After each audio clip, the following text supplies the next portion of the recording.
All right. Hello, ladies and gentlemen, and welcome back to another episode of Culture Study. We are back after a week of break, and that was due to me being out in Arizona at the time. But we are back. I'm your host, Jack, obviously, joined by my fellow co-hosts. Giovanni. All right. Gio, introduce today's group. Today, we're going to be talking about our first Generation 4 girl group on the podcast, IVE. This group is only, I don't know, there's a lot to talk about IVE because it's kind of incredible what they have accomplished in so little time. So they debuted in December of 2021 with their single album, 11. And since then, they've just been seeing a lot of success, but not like in how we're used to seeing it. They've been growing every single comeback by a lot, and it's very impressive to see. So it's a 6-member girl group.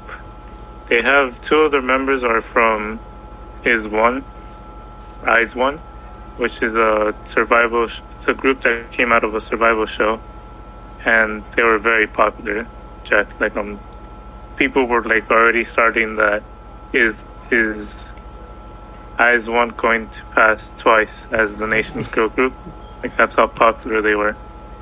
But Oh, wow. because they were from a survival show, those groups only tend to last a year or two. Why can't I speak? I don't know. So after the contract for IVE was over, all of the members kind of went their separate ways, sort of, because I know Les Seraphim, IVE, who else, and a bunch of soloists came out of IVE. But for IVE, we have Wonyoung and Yoonjin from IVE. And just a little bit of history, there are 2. Wonyoung ranked number 1 at the end of the program, so she was the most popular member, or was the most popular member to come out of IVE. And then Yoonjin ranked at number 5. And some people are saying that the reason why IVE are so popular is because they have 2 of the most popular members from IVE. And then the other 4 members of the group are Liso, Gail. I don't know how to pronounce her name. Gail or something like that. And Ray. I almost forgot her name. Ray is the only Japanese member. Everybody else was born in South Korea. What else can I say? Okay, that's basically for the group. Now let's talk about the statistics that they've gotten so far. So with their debut song, 11, they got a total of 13 wins on music shows. And they currently hold the record. They're tied with another group, VVs, for the fastest win since debut, in 7 days.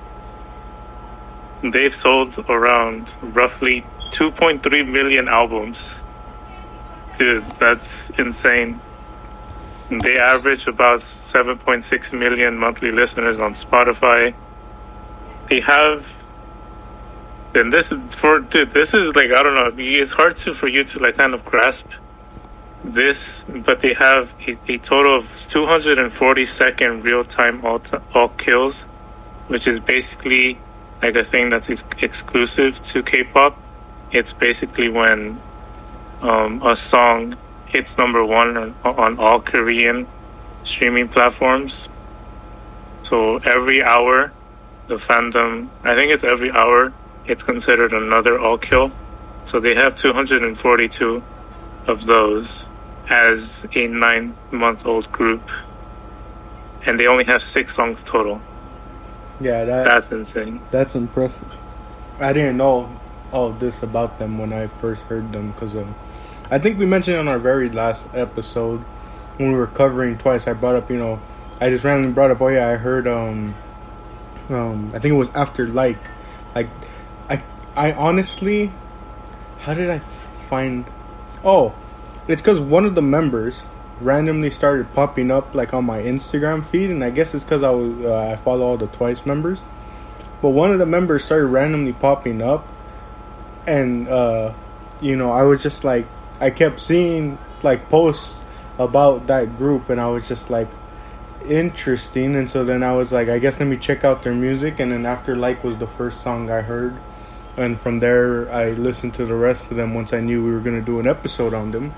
But I would have not guessed all that like success, I guess you could say, just from the fact of, like you said, they only have 6 songs out, and yet they already have this kind of impressive resume going forward with. Mm-hmm. And the song that, I know it's kind of hard to say because 11 got 13 wins total, but they started seeing like real success, I guess you could say, with Love Dive, because that song blew up massively in South Korea and internationally. I think it's still charting. It's like 4 months old at this point, and it's still on the charts, like high on the charts. It hasn't dropped at all. People fell in love with that song. They're like one of the few groups to place high on the billboards, and that's kind of I think you would have seen this because you've been following Twice. But Twice placed. They're the first girl group to have multiple entries on the billboard, and then it's very difficult for girl groups specifically to get on the billboards because K-pop is a very boy group dominant industry at the moment, but it's not going to last for long because girl groups have been killing it this year, and I feel like come 2023, girl groups are just going to continue taking over the industry until it's kind of like, I don't know, it's going to be girl group central, which you love to see it. And so it's difficult for girl groups to place on the billboards, and since they're a 9-month-old group and they're already doing it with like the big names, Twice, with Blackpink. It's very impressive to see. Is there anything else I should mention? Oh, this is kind of interesting, and there's been a lot of discourse about this recently. It's about like the age of the members at debut. The oldest in the group is Gail at 19. Her birthday is this month in 13 days, I think. And the youngest, Lisa, is only 15. Oh, wow.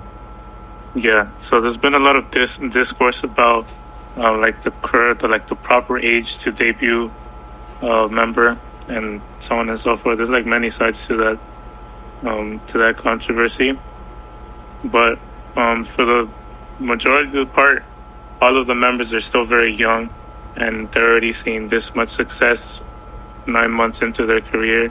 So you kind of have to imagine in, 7 years from now, where are they going to be? Is this momentum going to like continue over, or is something going to happen that kind of stops it? So when a group comes out like with this much success out of debut, like all of those questions come to mind, because it's kind of like we've seen groups like this come out hot out of the door. I forgot what the expression was. I just made a new one, and then they just kind of die down as the years go by. So I'm definitely going to keep my eyes on them to see what's going to happen. And I don't know if you've seen like a lot of their like variety content on their channel, but to these, Liz and Ray are one of the like two of the funniest 4th gen idols ever did. You should watch their content. It's hilarious. Yeah, I think my big regret is I didn't get a chance to check out too much of their content, such as like the music videos just yet. So far I've only listened to the songs. Mm-hmm. Speaking of which, I guess we should get into it with 11. What are your thoughts on their debut single? How do I want to go about this?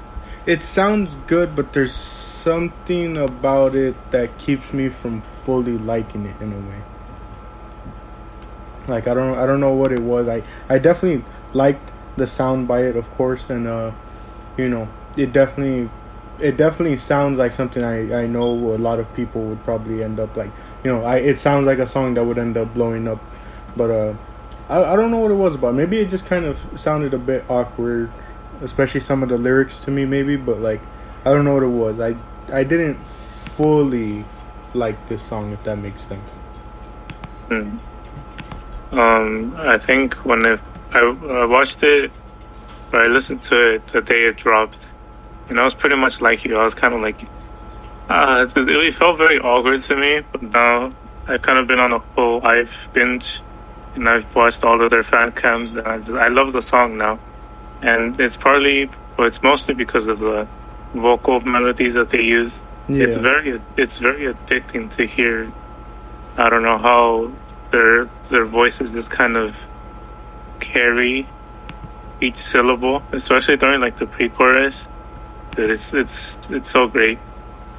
And but besides that, this song was originally written in English, so that could be why some of the lyrics are awkward. Because I listened to the demo of it, and it's pretty much the same thing, but I don't know, it flows a little bit better in English, because you kind of get like the whole like the context of where the song is coming from and why it's written this way. But yeah, a lot of people were talking about the 1, 2, 3, 4, 5, 6, 7. You make me feel like 11, and then people were like, "Okay, what does that mean? Yeah. What are you trying to tell me?" But yeah, I definitely agree though that like their vocal performance is really good, and they like as you'll see in later songs when I talk about them, I really do like the vocals from this group, especially like the range from some of them, like especially in certain songs like where they change it up. I just really enjoy it. There's one song in particular that we'll get to when it comes, but I was very like surprised by a member's vocal range. I was like, yo, I wasn't expecting her to go up that high, which is, I don't know. I don't know, like their whole, like, the way that the company is choosing their music, they're like acing it every single time, because most groups, they try to, because of how the industry works, they have to go with like a bunch of, like if they do like an EP or like a mini album, they have to put a lot of variety in it to show the members' colors and what they're capable of. And in doing so, they kind of, this is kind of harsh, but they put mediocre music in the album, and that kind of just kills the group, because what they want to do is show off their abilities, but because the song isn't good, people don't like it, and they kind of just disregard everything about it. But with IVE, they've had single albums only with 2 songs each. And that's, I don't know, people are complaining, like, oh, where's the album? Where's the mini albums? Give us more music. But I feel like the way that they're doing it is, I don't know, it's like a definite way to stand out, because you're releasing like good selected songs that demonstrate the capabilities of your members, but you're kind of like keeping, how do I should say, like the talent to yourself, and only like teasing the fans, you know what I mean? I got you.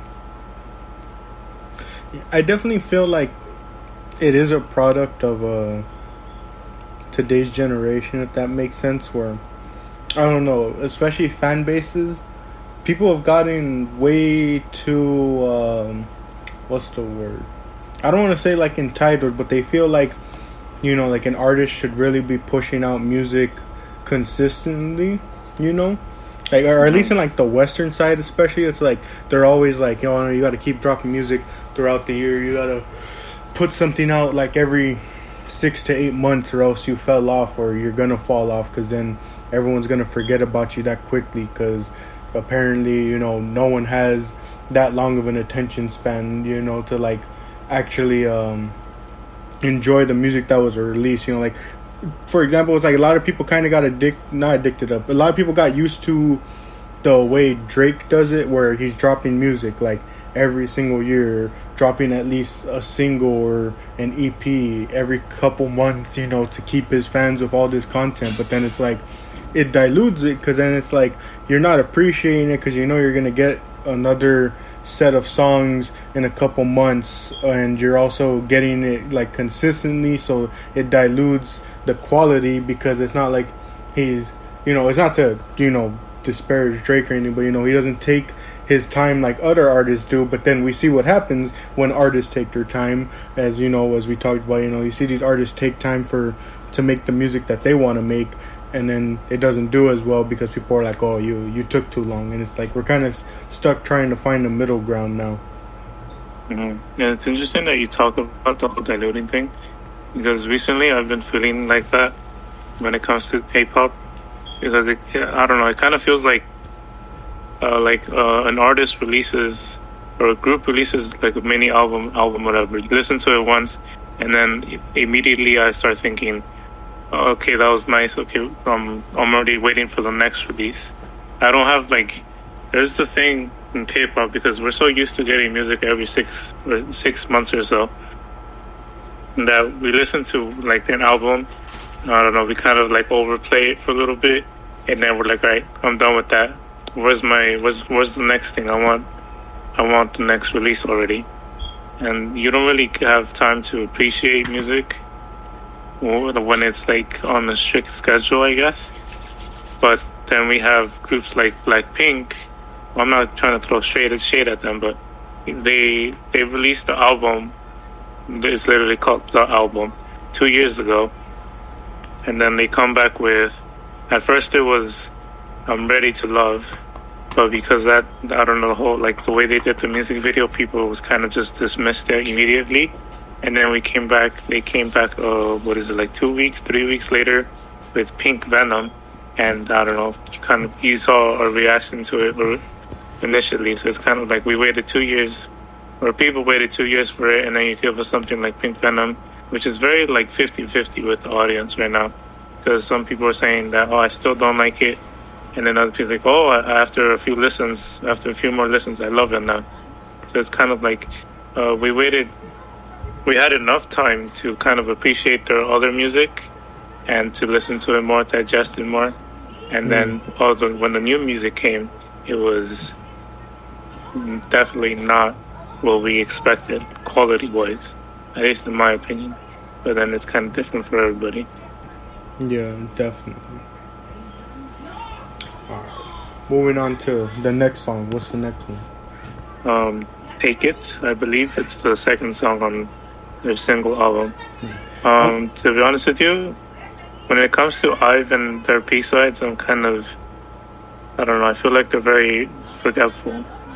So I don't have much to say about Take It. It's I don't know, it's kind of like it has its own unique vibe, kind of like IVE as a group. But I don't know, it just doesn't do it for me as a song. Yeah, I definitely feel the same way. I can understand why some people like it. I can see it being catchy at some points, but man, I don't know. This one, I can agree with you with this B-side. I was just I didn't really enjoy it all that much, Mm-hmm. And I don't know, that kind of raised the question for me with, I don't know, because you have songs like 11, Love Dive, After, which are they're immediate hits to people, but then their B-sides are kind of lacking in that, and being as as catchy as to catch the same kind of attention as the title tracks. And that kind of do you think they're purposefully not releasing albums with Love Dive as the title track and then for other songs because they know Love Dive is just going to overshadow everything else? Or they're playing it, or is it they're releasing things that they know are going to be liked and not, releasing other songs that are going to are going to get critiqued for not being at the same level? Yeah, I definitely feel it. I think that's maybe, other than obviously being fairly new, I think that's another reason why we haven't seen something like a full mini album or full album or full EP from them. I feel like after seeing the early success from 11, but not really, I guess you could say, from Take It, and then how you're saying with the other sort of tracks, especially the B-sides that people weren't talking about as much as the title tracks, I feel like it's I feel like in a way it's their own way of acknowledging that fact, and that's why they're doing this formula to start off, is so that they can kind of see what works and kind of prepare themselves, to make, an album that there's multiple songs on it that people are talking about rather than just the title track, Because that's definitely something that, like, you see happen with a lot of artists, like, especially, like, on the Western side, you see a lot of artists when they're on the come up, and they're breaking through and all that. You see them dropping all these different singles and everyone's loving them, and then they put out their full album, and, barely anyone listens to it because it's like, they didn't fully get situated to the style, I guess you could say. Like, they didn't. There's a huge difference between being able to make individual songs and then having to make those songs to fit on an album, because we've talked about it here as well. There's so much that goes into an album, the sequencing of the album itself, getting down, certain themes that you want and all that. So it's like, I definitely feel that, like, that's probably what we're seeing here, is that since they're so new, but also because of the amount of success they've seen, they're really probably taking their time to really get all that stuff down. And it's interesting that you mentioned the whole being new part, because I did some research on the company that they're under, Starship Entertainment, and IVE is the first girl group that they have debuted since 2016. So it's been, 5 years total that we've seen a girl group from them. And I think because the previous girl group, Cosmic Girls, or WGSN or something like that, they did pretty well. Like, they had a few hits, but they're kind of like in the middle, like mid-tier girl groups.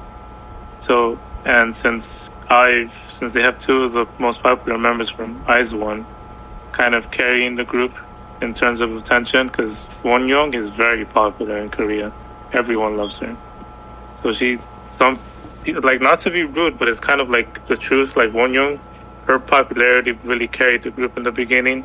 Like, because of her, people were paying attention to to IVE. But since then, like, as a group, they've managed to, set themselves so that the people are into the group as a whole and not into individual members, if that makes sense. So I think, it's definitely like the company is playing it safe because they have a good thing going and they don't want to mess it up. That's how, like, I feel it is. But moving on to Love Dive, and it's another single album. This song, as I said earlier, really blew up in Korea and internationally, mostly because of the anti-drop from between the pre-chorus to the chorus. I don't know, anti-drops are kind of, I think it's when you have vocals, drums, and something else. I think, like, guitar. I forgot what the technical aspect of it is. But anti-drops have been very popular in recent K-pop. And I don't know, they kind of like did it perfectly. Like you've seen it everywhere. It's just on Instagram, on TikTok, on Twitter. People were making edits with that anti-drop, and everyone was loving the whole, the concept of the song. So everybody loved it. And what did you think of it, Jack? Well, to start off, I really loved the vocals on this track. It definitely this song has like a unique sound to it. And I definitely loved a lot of this song, if I had to, like, put a description to it, like, this is just kind of how I feel in general about IVE songs. They definitely have, like, this, how would you put it? I guess, like, anime/cinematic feel to them. Like, for me personally, I can just kind of picture them being used as opening, endings throughout different films and stuff like that. Like, I can visualize these songs being used in such settings and stuff, and, like, I don't know, I just really loved this song especially.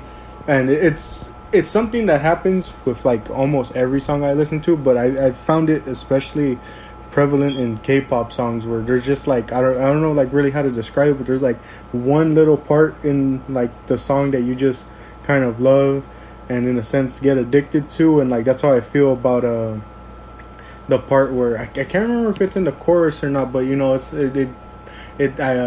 all I can remember is it says narcissistic, you know. That's the chorus. Yeah, that part, and then oh gosh, I forget what part of the song it is, but like there's another part that I just really love. I just can't remember where exactly it's at, but yeah, I definitely can see why this song especially blew up, because this was it's probably up there with one of my favorites out of the 6 tracks. You know, like it's probably top 2, I would say. The heck? Oops. How do you feel, Joe? I think I really like the chorus is definitely something that comes to mind immediately when it because of like the whole, like, I don't know, it's very addicting because it's like the anti-drop and then it's like the narcissistic part, and then I don't know if you've seen the choreography, but they do like if they were looking at themselves in the mirror. So, I don't know, like the whole thing just kind of like fits really well, you know, sonically and visually, and also like the build up to the chorus, to like the woos. I can't imitate it because I can't sing to save my life, but it's very addicting. Like their music is very addicting. Their title tracks are very addicting because of the way that they're able to use melodies to kind of like build that addiction in your brain. Yeah, I really love Love Dive. That's a weird sentence. Love Dive. And I like the message of it too. It's kind of unique because it has like the whole, it's like narcissism, but also if you have like strong enough feelings for someone, you should be brave and dive into it, like confess your feelings. And that's something that I failed to mention earlier. They have a very like narcissistic theme going on throughout their music, and I don't know. I don't think I've like you see it in K-pop, but not as the concept of a group. You know what I mean? It's very unique. Yeah, definitely. I really enjoyed this song the most, and yeah, I just can't say it enough. I really like this group's vocals. Speaking of vocals, the next song has a very like probably my favorite vocal performance of a member in 2022. And I will probably so the song is Royal, and I will probably agree with Gio on that, because I think I know which part you're talking about, because when I listened to it, the note I wrote was basically that, you know, to me the vocals on this song are insane, because the high notes that they hit at a certain point and how long they hold it for was just so impressive to me. Like I genuinely was like in shock. Essentially, I was like, "Dang, they really hit that and held that high note for a good amount of time in that song." Yeah, when I was listening, I listened to the album one last time before we started recording, and like counted. I think we should be talking about the same thing, because it's Liz is high note at like 155, and from like the initial note that she starts singing in, she goes up 9 times from that, dude. 9 times. That's insane. That, I don't know, that's kind of like the highlight of the song for me. But besides that, I don't know, it's kind of, again, with IVE's B-sides, they're like very 50-50 for me, unless they have a you know, like a highlight to like bring me back to it. But yeah, I definitely feel you on that. I will say I really did like just kind of how well this song kind of flowed together. Like I really liked how it was mixed with the way that like the different members' voices were like cutting in and out on one another. You know, like they really transitioned well off one another, and I think it's especially seen when you know, they go from like I think it's the chorus part to then the full on rap part. I think it is. I'm trying to remember like re-listening to this song, but like I don't know. I just liked how well mixed it was and how like there was all these different change ups with it. Yeah, it's very. The song itself is very Gen 4. Like that's like the whole like the trend with Gen 4. as like Gen 4 K-pop, because they're doing like a whole, like mixing a lot of stuff together, but like doing it well that it makes a I don't know, a viable product, I guess. And I don't know, people are very 50-50 with it, and that's probably why I feel this way about the song, because I came up with Gen 3, so I'm used to like the whole melodic approach to music, and then Gen 4 is doing like a brand new thing where they just like mix a bunch of, in some cases like with NMix, they put like a bunch of different genres in one song, and I don't know, that's just kind of like the whole vibe with Gen 4 is just being weird and unique at the same time.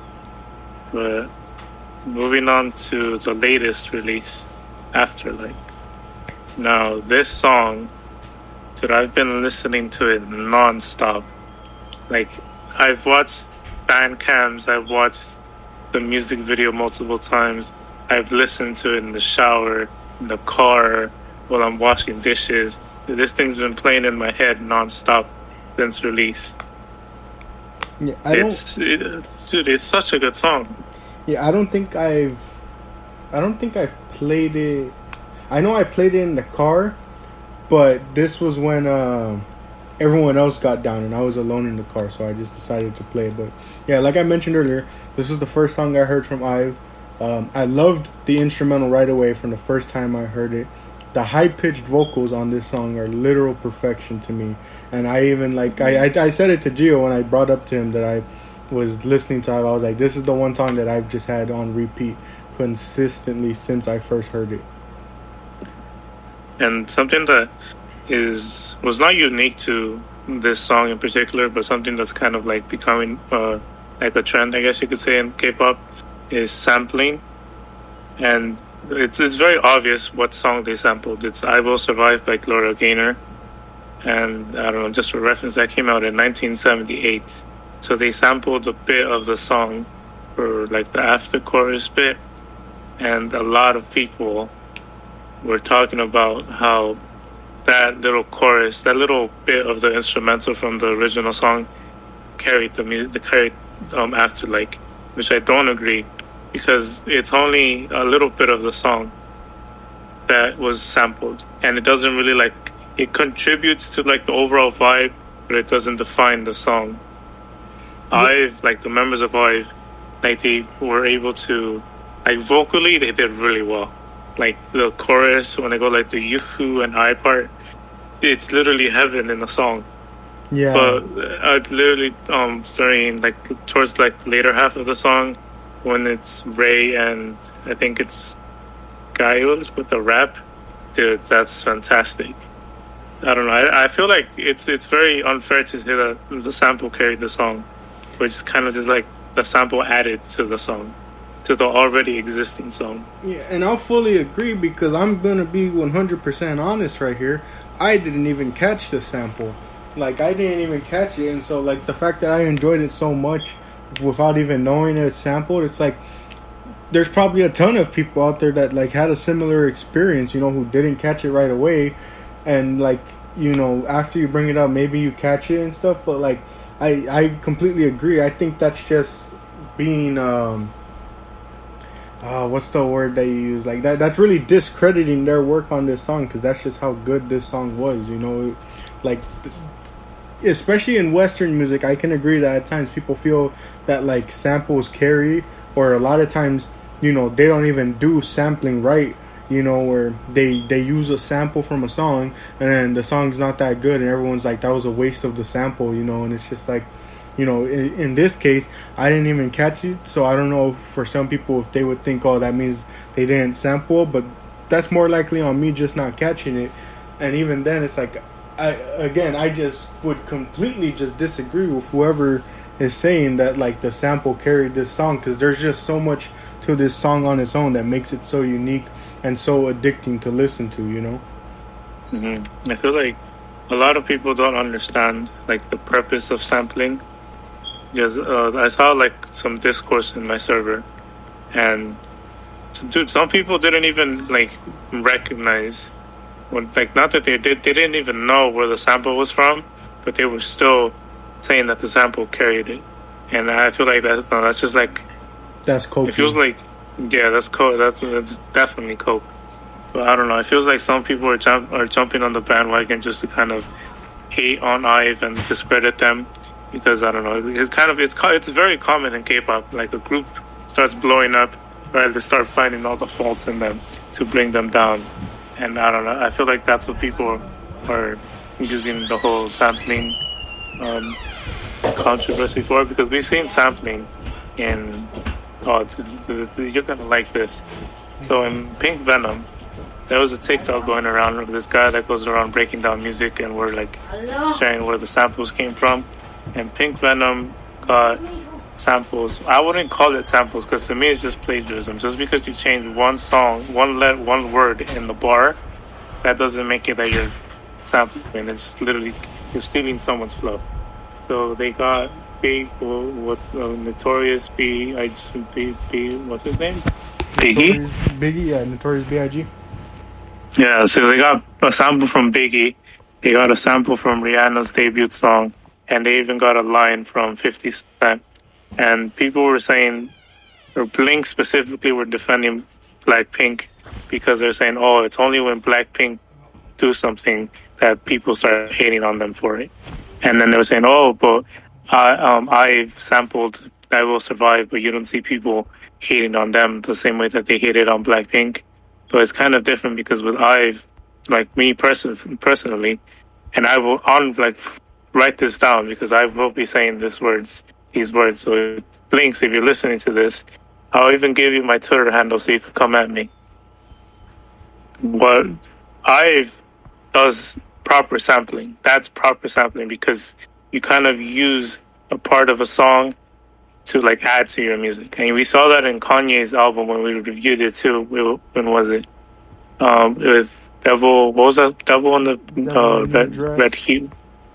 red dress. Yeah, we saw sampling. Dom mentioned that he sampled the guitar solo from a different song. And I mean, depending on how much music you listen to, like the majority of people who listen to that didn't even pick up on that. But it didn't. It was like the same thing, like that little guitar riff added to the song and didn't define it. But with Blackpink, which is not sampling, it's literally just stealing someone's flow. It's literally two different things. So the hate was justified on Blackpink's end, not on Blackpink, but on the producers, because you literally just stole a line. Because the original line says, knock on the door or something like that, and then Jenny's rap, instead of saying door, it went Coco. He literally changed one word. And then for Rihanna's debut, it was literally the 1, 2, 3, blah, blah, blah, blah, same thing. And then for 50 Cent, is literally the same thing. You wouldn't get $1 out of me. It's not sampling. You're stealing bars from other people's music. Yeah, I saw that, and I can straight up tell you that is not sampling. Maybe that's if you don't want to go the full stretch of plagiarism, you can at least say that's referencing if you want. But like, yeah, I saw a couple of those comparisons, and to even add further, even if it's just making it like, or how would you put it? Like they sampled it, but it wasn't noticeable to the point where it overpowered the song. I think the other way you can do sampling, we talked about in the Kanye review as well, was with his song Lost in the Woods, where you sample something, but you make it so unique in the sense of you make it your own in a way, where I talked about the fact that he sampled a song, but he mixed it so well that he made it match what his song was talking about, where he made it sound different than what it was originally saying. Yeah, and then in this case too, they changed it because they upped the tempo of the sample, so it's more sped up than the original. So it's not exactly the same. They manipulated it to fit the song or to fit their goal, which is, I don't know. That's what sampling is. This is like a perfect example of what sampling should be and how it can contribute to an already existing song. Yeah, I definitely feel you on that. We have one final song left, and it is My Satisfaction. Another B-side, right? Yeah, this is the I don't know, like it's literally their only B side on this. I don't know about you, but I love this song. I don't know. I love the vibe. I like the how the 808s is like you constantly hear them in the background, dude. I love music that has that like the 808s or like the claps that you just keep hearing throughout the entire song. Like they take like a break from it. They take like during the chorus or the pre-chorus to kind of like build up to it again. But I just love music that has 808s like that. And another good example is Billie Eilish's "Bad Guy," where you just kind of constantly hear those 808s in the background. It's I don't know. To me, sonically, it's literally heaven. And the lyrics are cool too. Yeah, I will definitely say it's not that drastic of a change, but I did like how for this song they took a lower pitch approach, for their vocals. Like it was the pitch of their vocals for this song was definitely a lot lower, and it just really made a lot of those higher vocals stick out for me.